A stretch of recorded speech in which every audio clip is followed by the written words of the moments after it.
देखिए, राकेश टिकैत जी लाइव हैं गाजीपुर बॉर्डर से और आज इस बात के लिए आपसे रूबरू होंगे कि कल पूरे देश में सभी देश के किसान संगठनों द्वारा संयुक्त मोर्चा, भारतीय किसान यूनियन, तमाम पंजाब के संगठन, कर्नाटक के संगठन, देश के जितने भी संगठन हैं, प्रधानमंत्री जी ने हाल में ही संसद में एक बयान दिया था। प्रधानमंत्री जी ने कहा था कि एमएसपी है, एमएसपी था, एमएसपी है और एमएसपी रहेगा।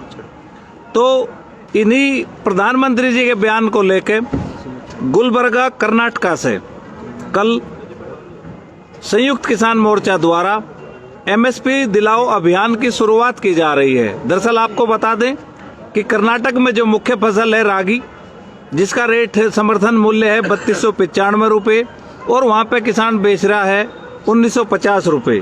प्रधानमंत्री जी कई बार दोहरा चुके हैं कि एमएसपी था, है और रहेगा, जबकि किसान संगठनों का कहना है कि एमएसपी ना था, ना है और ना रहेगा। ये सबसे बड़ी किसानों की जो चिंताएं हैं। न्यूनतम समर्थन मूल्य को लेकर राकेश टिकैत जी ने सबसे पहले जो सवाल उठाया था कि 3 बिल वापस होंगे और न्यूनतम समर्थन मूल्य पर अगर कानून बनेगा तो इस देश के किसान की दशा और दिशा को बदला जा सकता है। तो देखिए, अब हम राकेश टिकैत जी से मुखातिब होंगे। और टिकैत साहब, कल से एक देश में अभियान चलाया जा रहा है कि न्यूनतम समर्थन मूल्य दिलाओ। प्रधानमंत्री जी जो कह चुके हैं वो स्पष्ट है, आपको पता है। अब इसकी शुरुआत जो है कल आप लोग गुलबर्गा, कर्नाटका से कर रहे हैं। तो पूरे देश में सबसे पहले कर्नाटका में फसल आती है, उसके बाद कहाँ कहाँ फसल आएगी और क्या आपका आह्वान है, इस पर आपसे बात करेंगे राकेश टिकैत जी। कल होगी है, शुरुआत हो जाएगी कल से। और रागी पहली फसल आ गई है एमएसपी की। अब उसका रेट देखते हैं कि बाजार में क्या है और जहाँ पे किसान बेचने जाएगा उसके कम पे किसान नहीं बेचेगा। और कल ही पता चल जाएगा। भारत सरकार का जो ये कह रहे कि एमएसपी है और रहेगी और एमएसपी पर खरीद हो रही है, तो कल पता चल जाएगा। उसके बाद में चने वाली आ रही है, मसूर की आ रही है, गेहूं की आ रही है मध्य प्रदेश, महाराष्ट्र में, और यहाँ ये यूपी तक, राजस्थान तक, ये सारी चीज़ें आ जाएंगी 10-15 दिन में, 20 दिन में, महीने में बहुत सी फसलें एमएसपी की आ जाएगी। और एक नई मंडी जरूर खुलेगी देश में, वो है पार्लियामेंट में। किसान की फसल अगर कहीं नहीं बिक रही तो किसान अपना लेकर आ सकता है वहाँ पे, 10 क्विंटल ले आओ, उसको भी तजर्बा हो जाएगा कि जो प्रधानमंत्री कह रहे हैं। और उन्होंने एक चीज और कही है कि फसल अपनी कहीं पे भी देश में ले जाकर बेच सकता है। तो किसान अपने ट्रैक्टर में ले आवे, अपनी गाड़ी में ले आवे और पार्लियामेंट पे जरूर उसकी फसल बिक जाएगी। वहां पे ले आवे, नई मंडी है, वहां पे उसके भाव तय हुए हैं मंडी पे। अपने 5 क्विंटल ले आवे, 10 क्विंटल ले आवे, 2 क्विंटल ले आवे। ये ट्रैक्टर को बंद कर रहे तो अपनी गाड़ी में ले आवे, ट्रक में ले आवे, तो पार्लियामेंट पे जरूर उसका भाव मिल जाएगा। राजस्थान के लोग जा सकते हैं, उत्तर प्रदेश के लोग जा सकते हैं। अगर उसको वहां पे भाव नहीं मिल रहा तो पार्लियामेंट में जरूर उसका भाव मिल जाएगा और पार्लियामेंट चलनी भी शुरू हो जाएगी। शायद 8 तारीख तक चल भी रही है। तो ये शुरुआत हुई है देश में। एमएसपी दिलाओ, देश बचाओ, किसान बचाओ का एक नारा देश में लग चुका है। उसके कम पे किसान अपनी फसलों को नहीं बेचेगा। भारत सरकार एमएसपी पे कानून बनावे, 3 बिलों को वापसी दे, ये एक आंदोलन की शुरुआत हो गई है। टिकैत साहब, आपने अभी एक बात कही कि देश में कहीं भी कोई फसल बेच सकता है। नए कानून आने के बाद अभी हरियाणा के मंत्रिमंडल का एक फैसला आया कि हम दूसरे राज्यों का अन्न नहीं खरीदेंगे। तो आपको 12 दौर की बैठक में केवल एक ही बात समझाई गई कि पूरे देश में कहीं भी बेच सकता है। तो क्या राज्य सरकारों के अलग फैसले हैं और देश की सरकारों के अलग फैसले हैं? हाँ, ये हो सके कि अलग फैसले कर रहे हो।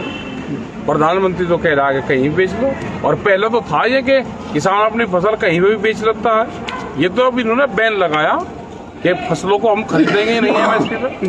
नहीं, ये बड़ी बात इसलिए है कि हरियाणा में जो चीफ मिनिस्टर हैं और जो सरकार है वो भारतीय जनता पार्टी की है। प्रधानमंत्री जी कहते हैं कि देश में कहीं भी बेच सकता है, हमने किसान को आजाद कर दिया। हरियाणा के मुख्यमंत्री कहते हैं कि नहीं, हम हरियाणा में नहीं बिकने देंगे। अब एक इसी से रिलेटेड एक सवाल है। ये कानून आने के बाद 3 फसल आई। पहली फसल आई धान की, दूसरी फसल आई मक्का की, तीसरी फसल आई आलू की। तीनों चीजों के रेट गिरे हुए हैं। जब किसान आजाद हो चुका है तो किसान को कोई लाभ क्यों नहीं हो रहा? ये सवाल आप सरकार से करने जा रहे हैं। सरकार कहीं मिलेगी तो सवाल करेंगे, सरकार तो कहीं है ही नहीं। मिलेगी सरकार एक आध दिन में, 10 दिन में, 2 महीने में सरकार जरूर मिल जाएगी। इन किसानों को पूर्ण रूप से आना पड़ेगा, दिल्ली की तरफ को चलना पड़ेगा। अपनी फसलों को एमएसपी से कम पे ना किसान बेचे, और जहां अगर कोई रोकता है वहीं बैठ जाए। राकेश जी, आखिर ये बताइए कि सरकार मिलेगी कैसे? आखिर सरकार मिल क्यों नहीं रही? उधर देश के प्रधानमंत्री ये कहते हैं कि एक कॉल दूर है, लेकिन वो कॉल आपके पास आई क्यों नहीं अभी तक? आई नहीं, अभी तो कॉल आई नहीं उनकी कोई। कैसे आएगी? पहले की जो वार्ताएं हुई इतनी कई बार सरकार के साथ, वो वार्ताएं किस तरह से हुई थी और अब किस तरीके से आगे आपको क्या उम्मीदें लगती हैं? पहले भी वार्ता सरकारों ने खुद संपर्क करा, और अब की बार भी सरकार संपर्क करेगी तो किसान बातचीत करेगा। एमएसपी को लेकर एक बड़ा सवाल है। अभी हाल में एक रिपोर्ट आई है कि सितंबर 2020 से अक्टूबर 2020 तक देश की 600 मंडियों में एमएसपी नहीं मिला। देश के प्रधानमंत्री कहते हैं एमएसपी था, है और रहेगा। तो जो ये एक बीच की गड़बड़ है किसान नेता और सरकार के बीच में, तो क्या इसीलिए आप जो है एमएसपी को कानून बनाने की मांग कर रहे हैं? इसीलिए कर रहे हैं एमएसपी पे कानून बने। और मंडी का मतलब एमएसपी पे खरीद नहीं है। मंडी का मतलब तो एक किस्म से लूट है, वहां पर सस्ते में लूट होती है। हमने कई साल से सरकारों का कि मंडी में एमएसपी से नीचे पे खरीद ना हो। ये कानून तो 10 साल पहले पुराना बन जाना चाहिए था, लेकिन आज ये है कि जितनी भी 23 फसलें हैं एमएसपी से नीचे खरीद ना हो, ये कानून बनाना पड़ेगा। एमएसपी की जितनी फसलें हैं उसको डिजिटल इंडिया कैंपेन से, जो प्रधानमंत्री का पायलट प्रोजेक्ट है, उससे उसको जोड़ना पड़ेगा कि किसानों की फसलें बिकी, उसके अकाउंट में उसका पैसा ट्रांसफर हो गया। तो ये सारी चीजें, ये योजनाएं सरकारों को लागू करनी पड़ेगी। भारत के आंदोलन को देखते हुए पूरे विश्व में किसानों का ध्यान गया देश के किसानों के आंदोलन की तरफ। वहां पे आवाज हुई, कई जगह पे ट्रैक्टर मार्च हुए, किसान आंदोलन के समर्थन में भी हुए और अपनी मांगों को लेकर भी हुए। उसी क्रम में एक देश ने कानून बना दिया कि जो लागत से कम पे कोई फसल खरीदी जाएगी तो उसको बहुत भारी जुर्माना होगा, और 2 देश इस पे कानून बनाने पे विचार कर रहे हैं। यानी कि भारत के आंदोलन को देखते हुए जो आवाज उठी, दुनिया में 3 देश एमएसपी की तरफ जा रहे हैं, प्राइस सपोर्ट की तरफ जा रहे हैं। वहां पे भारी भरकम सब्सिडी भी दी जाती है, प्राइस सपोर्ट दिया जाता है। हिंदुस्तान में ना तो बहुत भारी भरकम सब्सिडी है और ना हिंदुस्तान में जो है प्राइस सपोर्ट है। इसके बाद भी सरकार किसान की बात मानने में इतने दिन लगा रही। तो जो ये 70 साल की लूट है कॉरपोरेट की, जो आपके किसान के साथ जो लड़ाई है, कॉरपोरेट के साथ ये संघर्ष है, ये संघर्ष कितना लंबा चल सकता है? क्या अनुभव है इसके? देश की आजादी की लड़ाई भी बहुत लंबी चली थी और वो भी ईस्ट इंडिया कंपनी के खिलाफ थी। क्या किसान उतने समय तक तैयार रहेंगे? क्या आपकी रणनीति है? जरा खुल के बताइए। आपने कल राजस्थान में नागौर की धरती से एक ऐलान और किया है कि किसान ट्रॉली में भर लो अगर नहीं खरीदता तो क्या वो दिल्ली आएंगे? कैसे आएंगे? उन्हें रास्ते में रोका जाएगा? और थोड़ा सा आप 2 मिनट इस पे बताइए। वो किसान अपने सामान को लेकर दिल्ली की तरफ को चलेंगे। कोई पुलिस प्रशासन, कोई विभाग, मंडी, कोई उनको रोकता है तो वो उसको एमएसपी पे खरीद कर ले, और नहीं तो उसको दिल्ली आने दे। पार्लियामेंट पे उसका जरूर बिक जाएगा, ये हमारा सवाल है। और पूरी दुनिया में भूख पे व्यापार नहीं होगा, और हिंदुस्तान इसकी लीड करेगा। और ये हो गया है फ्रांस और जर्मनी में, कई देशों में इस पर कानून बन गए हैं, 2 देश पे। और पूरी दुनिया में आंदोलन जो होगा वो ट्रैक्टर से किसानों का आंदोलन होगा। फ्रांस की सड़कों पे किसान अपने ट्रैक्टर लेकर आए, यहाँ पे दिल्ली की सड़कों पे किसान अपने ट्रैक्टर लेकर 3.5 लाख से ज्यादा ट्रैक्टर लेकर चले। तो ये दुनिया की एक किसान की पहचान ट्रैक्टर होगी, उसी से ही आंदोलन होंगे। और एमएसपी से नीचे पे खरीद ना हो, पूरी दुनिया में भूख पे व्यापार ना हो, इसके ये लड़ाई पूरी दुनिया के किसानों को, आम लोगों को ये लड़ाई लड़नी पड़ेगी। और जहां तक भारत का सवाल है, तो भारत की संसद में, पार्लियामेंट में ये बहस हुई है और उसके रेट तय हुए हैं फसलों के। तो कम से कम जहां पर रेट तय हुए हैं, अगर देश में कहीं खरीद नहीं हो रही है तो इसका मतलब पक्का होगा कि वहां तो खरीद जरूर होगी। तो किसान अपना 1 क्विंटल, 2 क्विंटल, 10 क्विंटल, 20 क्विंटल अपना लेकर आवे। नहीं उसकी खरीद हो रही है तो पार्लियामेंट पर तो नई मंडी खुल गई है, नया ऑप्शन उसका मिल गया है, और वहां पर उसकी खरीद जरूर हो जाएगी। एमएसपी रकम पे किसान अपना माल ना बेचे। देखिए टिकैत साहब, सोच लेना, आपकी बात जो कहते हैं फिर किसान आ जाते हैं, लेकिन आपको तुलवान जाना पड़ेगा पार्लियामेंट। तुलवान जाएंगे क्योंकि आपने कहा कि फसलों में अगर एक फसल की आहुति देनी पड़े तो वो भी दे दो, तो आपने तो ये थोड़ा कहा था अभी दे दे, लोगों ने देनी शुरू कर दी। तो अभी वो जो आहुति कही थी वो यही तो आहुति है। अपना जो अनाज है उसे लेकर चले दिल्ली की तरफ को, वहां पे बिका गाओ, मंडी में नहीं पार्लियामेंट पे। अगर सरकार उसको कहीं खरीदना चाहे तो खरीद ले। नहीं, पहले तो आपने कलेक्टर के यहाँ का ट्रेंड दिया था, पिछले भारतीय किसान यूनियन के जो आंदोलन रहे हैं अब कलेक्ट्रेट पे तुला है। बाराबंकी के अंदर उत्तर प्रदेश में धान 300 ट्रॉली तुला, मुजफ्फरनगर में गन्ना कलेक्ट्रेट पे तुला। तो पार्लियामेंट में आ जाए, दिल्ली का आंदोलन भी चल रहा, आंदोलन में भी हिस्सेदारी हो जाएगी और उसका जो फसलों का रेट है वो भी मिल जाएगा। जी, तो अब आखिरी सवाल ये है कि आपके आंदोलन के लिए किसानों को आपने जो खोया हुआ स्टेटस लौटाया है इस आंदोलन के माध्यम से। पहले जो युवा BMW, मर्सरीज या दूसरी कारों में चलना पसंद करते थे या आंदोलन में भी कार से पहुंचते थे, ऐसे ऐसे लोग जिनके पास बड़ी बड़ी गाड़ियां हैं वो ट्रैक्टर दिल्ली लेके ट्रैक्टर में आते हैं। तो ये आज दुनिया में, देश में नहीं दुनिया में 3 मार्च हुए हैं दुनिया में इस आंदोलन के बाद, ट्रैक्टर मार्च जो हुए हैं। तो किसान आंदोलन की पहचान बन चुका है ट्रैक्टर। तो क्या आप बधाई देना चाहेंगे युवाओं को, उनको सबको? युवाओं को बधाई देना चाह रहे हैं। गाड़ी अपने रिश्तेदारी में ले जाने के लिए रखो, अगर आंदोलन में कहीं जा रहे हैं तो ट्रैक्टर रखो और अपने ट्रैक्टर को बढ़िया तरीके से रखो, उसमें बढ़िया बाजा गाजा बजा कर रखो और उसमें बढ़िया बम्पर लगा कर रखो आगे, क्योंकि ट्रैक्टर ही किसान का टैंक है। जब वो धरती को फाड़ता है तो आगे कहीं बैरिकेटिंग मिल जा, दीवार मिल जा, कच्ची पक्की खाई मिल जा, उसको हटाने के लिए, तोड़ने के लिए तो टैंक ही तो काम आएगा। यही तो ट्रैक्टर है किसान का, जो ट्रैक्टर है यही टैंक का काम करता है। तो दोनों चीज करते हैं। जब ये जमीनों को फाड़ के अन्न उग जाता है तो कोई रुकावट करता है तो उसके लिए भी तो ट्रैक्टर ही काम करेगा। एक छोटा सा सवाल और है, जिस तरह से आपका शेड्यूल देख रहे हैं, जिस तरह से महापंचायत का कार्यक्रम है, आप जो है यहाँ से निकलते हैं फिर पहुँचते हैं, यानी कि 12 से 14 घंटे सफ़र करते हैं, दिन में महापंचायत करते हैं, फिर आके गाजीपुर बॉर्डर देखते हैं, तो तमाम ये सब चीज़ें हैं। उसके बाद भी तमाम दिक्कतें भी होंगी, स्वास्थ्य की भी बात है, लेकिन आप लगे हुए हो, बड़ा मिशन है, ये बात ठीक है। लेकिन क्या आपने जो इतने कार्यक्रम एकदम लगाए, इनके पीछे क्या कारण है?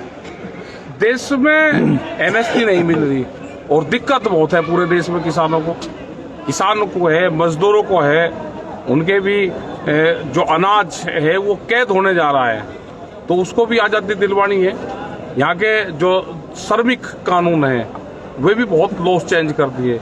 यहाँ पे जो कर्मचारी हैं उनकी भी पेंशन बंद कर दी। पुलिस फोर्स की 2004 के बाद में उनकी पेंशन बंद कर दी। तो जब MP MNU की पेंशन है तो उनकी भी या तो पेंशन बहाल हो या उनकी भी खत्म हो। ये सारी चीजों पे देश में एक बहस छिड़ी हुई है और हर जिसको वोट आदमी देता है तो उससे जरूर ये क्वेश्चन करें कि हमारी पेंशन नहीं है तो आप पेंशन छोड़ोगे या नहीं छोड़ोगे। महिलाएं भी आंदोलन करने की बात कर रही। एक दिन वो कह रही थी एक दिन हमारा लिया भी रख दो कि गैस का सिलेंडर हम भी अपने घर के बाहर रख ले एक दिन के लिए। तो वो भी एक बड़ा आंदोलन देश में होने जा रहा है, उनकी भी एक तैयारी कर रही है महिलाओं का लिए। नहीं तो ये मैसेज आप अपनी तरफ से दे रहे हैं कि लोग सिलेंडर लेकर घर के बाहर आ जाएं। जो तारीख देनी उनकी महिलाएं क्या है, उन्होंने आज कहा कुछ महिलाएं मिली थी, अब ये एक प्रोग्राम हमारा भी कर दो, गैस का सिलेंडर 350 रुपए 800 रुपए पे कुछ डाल दिया, तो उनकी भी एक तारीख जरूर देनी पड़ेगी। नहीं तो एक आरोप और लगेगा आप पे कि राकेश टिकैत जो है महिलाओं को भी भड़का रहे हैं। नहीं तो ये भड़का रहे हो तो जो कुछ उनकी जमा जो कुछ थी वो गैस का सिलेंडर लूट लेगा कंपनी वाला, तो एक दिन का प्रदर्शन हो जाएंगे। ये इन्होंने भी तो कहा था जब ये सत्ता में नहीं थे बीजेपी के लोग, तो ये गैस का सिलेंडर लेकर बैठे हुए थे सब, तो एक दिन गैस का सिलेंडर लेकर बैठ जाएंगे सब अपने घर के बाहर, सड़क पे बैठ जाएंगे। टिकैत साहब, गैस और पेट्रोल की बात करते करते कहीं ऐसा ना हो आप अपना मुद्दा भटक जाएं। ना ये भी तो हमारा ही है। सरकार ये कह दे कि विपक्षी पार्टियों का लगे। टिकैत साहब, विपक्ष का क्या मतलब भाई, गैस तो हम भी यूज करते हैं ना, तो घर से तो जाते हैं पैसे। नहीं, गांवों के लोग तो चूल्हा यूज कर रहे हैं। नहीं गैस कर रहे हैं, गैस कर रहे हैं आप तो यूज। अच्छा, बस आखिरी एक बात आपसे करना चाहेंगे, आप लाइव आए, धन्यवाद। अभी करीब आपको 3000 से ज्यादा लोग देख रहे हैं, तो बहुत सारे लोग उत्सुक रहते हैं कि आपके कल के क्या कार्यक्रम होंगे, तो कल के बारे में भी थोड़ा सा। कल डासा बॉर्डर जाएंगे, 12 बजे तक वहां पर रहेंगे, 11 बजे वहाँ पहुँच जाएंगे, 11 से 12:30 बजे तक रहेंगे। उसके बाद में टिकरी बॉर्डर पर रहेंगे।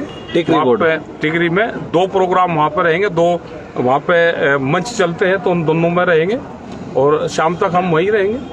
2 प्रोग्राम ये रहेंगे तो सभी लोग अपना वहाँ पे भी पहुँचे और उन कार्यक्रमों को सुनिश्चित करें। उसके बाद में हमारे जो प्रोग्राम है वो 5 अप्रैल तक के प्रोग्राम अभी लग रहे हैं। यहाँ पे भी रहेंगे, हम मध्य प्रदेश भी जाएंगे, उत्तर प्रदेश में भी जा रहे हैं, उत्तराखंड में भी जा रहे हैं, झारखंड भी जा रहे हैं, उड़ीसा भी जा रहे हैं, कर्नाटक में भी है, राजस्थान में भी है, सब जगह जा रहे हैं। अलग अलग डेट में अलग अलग प्रोग्राम है, वो चार्ट सब लोगों के पास में पहुंच जाएगा। अपना खान पीन का ध्यान रखें, अपनी खेती बाड़ी का ध्यान रखें और आंदोलन पर ध्यान रखें। एक नज़र दिल्ली के आंदोलन पर है, दूसरी नज़र अपने खेत पर है और तीसरी नज़र जो नई मंडी खुली है पार्लियामेंट की, उस पर भी नज़र रहे। ये नज़र आपको जरूर रखनी पड़ेगी। वहाँ पे जैसे खाना मिलता है बहुत सस्ता मिले, 1 रुपये का रसगुल्ला मिले, वहाँ पे 8 रुपये में डाइट मिल जाती है पार्लियामेंट में। तो वहाँ पे कम से कम ये तो तय जरूर हो जाएगा कि जो हमारी फसलें हैं वहाँ पे अब तो पैन कार्ड धारक कोई भी वहाँ पे खरीद लगा, तो खरीद की सुनिश्चित वहाँ पे हो जाना चाहिए। नई मंडी की व्यवस्था हो जाए, ट्रक लगा लो, वहीं धर्म कांटा लगाओ और अपना तुलर लेते रहो। नहीं, आपने आज एक और बात कह दी अभी कि वहाँ तो रसगुल्ला 1 रुपए का मिले, तो सवित पात्रा तो कर्मचारियों की पेंशन पे कह रहे थे कि देखिए राकेश टिकैत जो है इनको क्या मतलब, क्या लेना देना कर्मचारियों की पेंशन नहीं, तो वहाँ कहाँ से इतना सस्ता भोजन दे रहे हैं, उसका कितना खर्चा उनका आ रहा है, तो उसका भी जरा वो बजट कहाँ से आ रहा है। बस आखिरी बात, मोर्चे कैसे पाबंद रहे, काम का समय है और ये ऐसा समय है कि यहाँ पे आदमी जो है मतलब किसी भी कीमत तो कुछ हो नहीं सकती, मजदूर भी नहीं मिलता, मोर्चे भी आपको पाबंद रखने हैं, तो एक संदेश किसानों के लिए। मोर्चे पाबंद रहेंगे और कोई भी पुलिस प्रशासन मोर्चों की तरफ देखने की कोशिश मत करना। ये मोर्चे हम रहे ना रहे, मोर्चे बगैर बातचीत के हट नहीं सकते। किसान एकता जिंदाबाद। ये कान खोल कर सुन ले पुलिस प्रशासन, अगर मोर्चों की तरफ आपने देखा तो थाने हर गांव में थाने हैं, हर जिले में। जो भी इनको डिस्टर्ब करने की कोशिश करेगा तो किसान वहां डिस्टर्ब करेगा इनको। ये किसान के परिवार के लोग यहाँ पे रह रहे हैं, हमको अपना खेत का भी काम करना है और मोर्चों पे भी किसानों को रहना है, तो यहाँ पे आने की जरूरत नहीं है। किसान अपने मोर्चे भी चलाएगा, किसान आंदोलन भी चलाएगा, ट्रैक्टर भी चलाएगा, और ये ट्रैक्टर भी वही है और ये किसान भी वही है और ये दिल्ली भी वही है। राकेश टिकैत, किसान क्रांति गेट, यूपी, गाजीपुर, दिल्ली। किसान एकता राकेश टिकैत जिंदाबाद। राकेश टिकैत तुम संघर्ष करो, हम तुम्हारे साथ हैं। जब राकेश टिकैत बोलता है, जब राकेश टिकैत बोलता है, जब राकेश टिकैत बोलता है, जब राकेश टिकैत बोलता